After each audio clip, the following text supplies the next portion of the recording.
మేడ్చల్ జిల్లా ఉప్పల్ నియోజకవర్గంలో బీజేపీ పుంజుకుంటుందని, ఈసారి తప్పకుండా ఉప్పల్లో కాషాయం జెండా ఎగురవేస్తామని ధీమా వ్యక్తం చేశారు విశ్వకర్మ సెల్ స్టేట్ కన్వీనర్ పూసల బ్రహ్మచారి. ఈ సందర్భంగా ఆయన మాట్లాడుతూ కేంద్రం ఇచ్చే నిధులతో రాష్ట్రం పబ్బం గడుపుతోందని, కానీ ఎక్కడ కూడా కేంద్రం ప్రస్తావన తేవడం లేదన్నారు. కేంద్రం ప్రవేశపెట్టిన పథకాలను రాష్ట్ర పథకాలుగా మార్చేస్తుందని ఆయన ఆరోపించారు. ఈసారి తెలంగాణలో బీజేపీకి ఒక ఛాన్స్ ఇవ్వాలని వారు కోరారు. 10 ఏళ్ల పాలనలో బీఆర్ఎస్ చేసింది ఏమీ లేదని, అంతకు ముందు ఉన్న కాంగ్రెస్ కూడా చేసింది ఏమీ లేదని ఆయన తెలిపారు. భారతీయ జనతా పార్టీ ఉప్పల్లో జరిగే ఎలక్షన్లో ఎన్ఎస్ ప్రభాకర్ గారి గురించి మరి ఏ గల్లీకి పోయినా ఏ ప్రాంతానికి పోయినా గత 5 సంవత్సరాల్లో చేసిన అభివృద్ధి పనులైతే ఏదైతుందో ప్రభాకర్ గారిని చూడంగానే ఆ పనులు జ్ఞాపకం చేసుకోవడం జరుగుతుంది.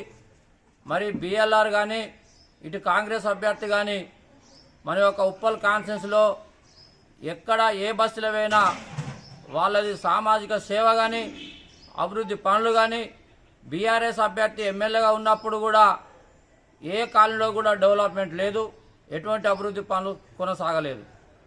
దీనికి ఎన్ఎస్ ప్రభాకర్ గారు ఏ బస్సులో చూసినా ఏ కాలనీలో చూసినా దాదాపు ₹1 కోటి వరకు బడ్జెట్ ఇవ్వడం జరిగింది.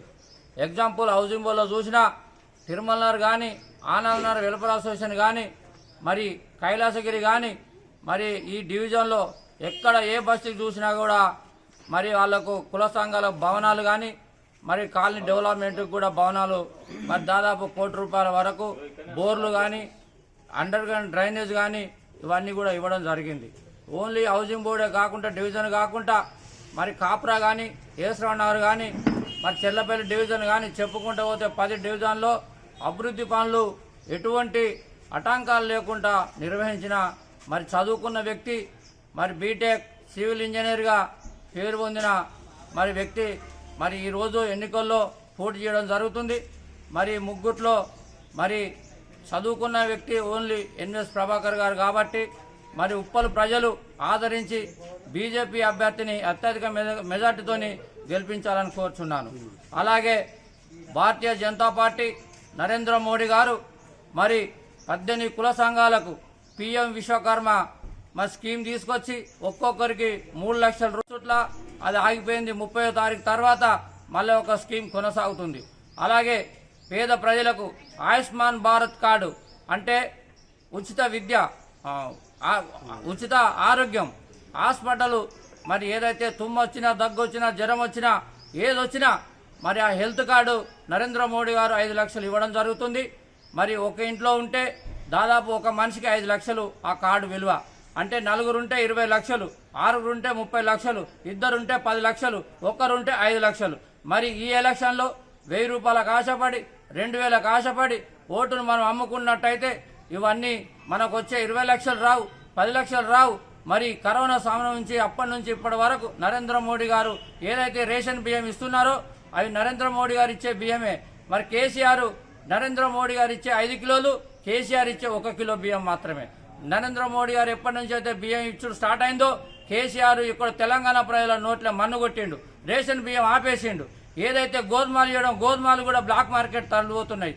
అందరు రేషన్ డీలర్లు అందరూ కుమ్మక్కై మొత్తం రేషన్ బియ్యం అంతా ఇక్కడ కేసీఆర్ గవర్నమెంట్ ఇవ్వడం లేదు కదా అని చెప్పేసి ఉన్న బియ్యాన్ని కూడా వాళ్ళు అమ్ముకోవడం జరుగుతుంది.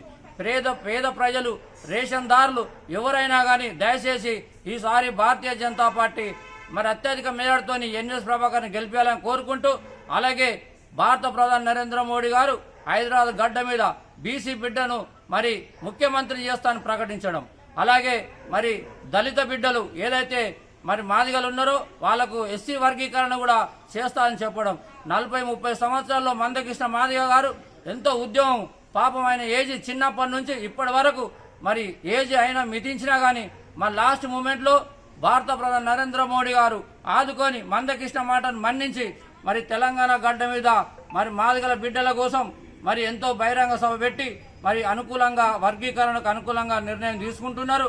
మరి 2-3 రోజుల్లో కమిటీ వేయడం జరుగుతుంది. మరి మనకు అందిన సమాచారం ప్రకారం మనకు డిసెంబర్లో అయ్యేటట్టుంది. మరి మాదిగ బిడ్డలందరూ కూడా ఆలోచించి తెలంగాణలో ఉన్న వాళ్ళందరూ కూడా భారతీయ జనతా పార్టీకి సపోర్ట్ వేసి ఓటేసి గెలిపించాలని కోరుకుంటూ మరి చెప్పుకుంటూ పోతే 280 మరి స్కీములు ఉన్నాయి. ఈ యొక్క తెలంగాణలో కేసీఆర్ పుణ్యమాని ఈ స్కీములన్నీ ఆపేసి మరి ఎక్కడ మోడీకి పేరు వస్తుందో ఎక్కడ బీజేపీలో పేరు వస్తుందో అని చెప్పి ఆ స్కీములన్నీ ఆపేయడం జరిగింది. దుర్మార్గమైన పాలన కేసీఆర్ పాలనకు మళ్ళోసారి ఓటేయొద్దు. ఇప్పటికే 2 సార్లు గెలిపించాం మనం చెప్పదెబ్బలు. అట్లాగే 10 సంవత్సరాల నుంచి దాదాపు పేద ప్రజలకు రేషన్ కార్డు లేకుండా చేసిన ఘనకార్యం పుణ్యాత్తుడు పుణ్యపురుషుడు కేసీఆర్. పేద ప్రజలకు రేషన్ కార్డు లేదు, కొత్తగా పెళ్లిలైన వాళ్ళకు రేషన్ కార్డు లేదు. మరి ఉన్న రేషన్ కార్డు పెళ్లిలై మళ్ళీ పిల్లలు పుట్టినా కూడా రేషన్ కార్డులు ఇంతవరకు రాలేదు దాదాపు 13-14 సంవత్సరాల నుంచి. మరి కేసీఆర్ గారు ఎక్కడ చూసినా స్వార్థపరుడు, ఎవరికైనా పేరు వస్తుంది మరి అని చెప్పే ఉద్దేశంతో కేంద్ర ప్రభుత్వాలను ఆపేసి మరి పేదల ప్రజల మరి అలా కడుపు కొట్టడమే జరిగింది తప్ప కానీ బీసీ బంధు చెప్పిండు, బీసీలకు పట్టుమని 10 మందికి రాలేదు. దళిత బంధు చెప్పిండు, పట్టుమని 10 మందికి రాలేదు. ఏది చెప్పినా ఎలక్షన్ స్టంట్, ఏది చెప్పినా ఎలక్షన్ల గురించి చెప్తాడు. ఎలక్షన్ల తర్వాత మోసం చేసే గుణం కేసీఆర్ యొక్క లక్షణం. కాబట్టి భారతీయ జనతా పార్టీకి ఉప్పల్ కాన్స్టిట్యూన్సీలో ఎన్వీఎస్ ప్రభాకర్ గారిని అత్యధిక మేరతో గెలిపించాలని కోరుకుంటూ, ఇక కాంగ్రెస్ అయితే మీ అందరికీ చెప్పు, దేశంలో మరి అన్ని జాగాల్లో కాంగ్రెస్ పాలన ఉన్నా అలా ఒక అవినీతి కానీ కుంభకోణాలు కానీ దేశ ప్రజలకు తెలుసు, తెలంగాణ రాష్ట్ర ప్రజలకు తెలుసు. కాంగ్రెస్ గురించి మాట్లాడేది ఏం లేదు. కాంగ్రెస్ ప్రభుత్వం కూడా ఇక్కడ మన తెలంగాణలో ఆంధ్ర ఉన్నప్పుడు పరిపాలించింది. ఆ ప్రభుత్వాలు కూడా చూసాం, కేసీఆర్ ప్రభుత్వాలు చూసాం. తెలంగాణలో బీజేపీకి ఒక్కసారి ఛాన్స్ ఇవ్వాలని మన ఉప్పల్ ప్రజలను కోరుకుంటూ, నా పేరు BJP Vishwakarma cell state convener Pusala బ్రహ్మచారి.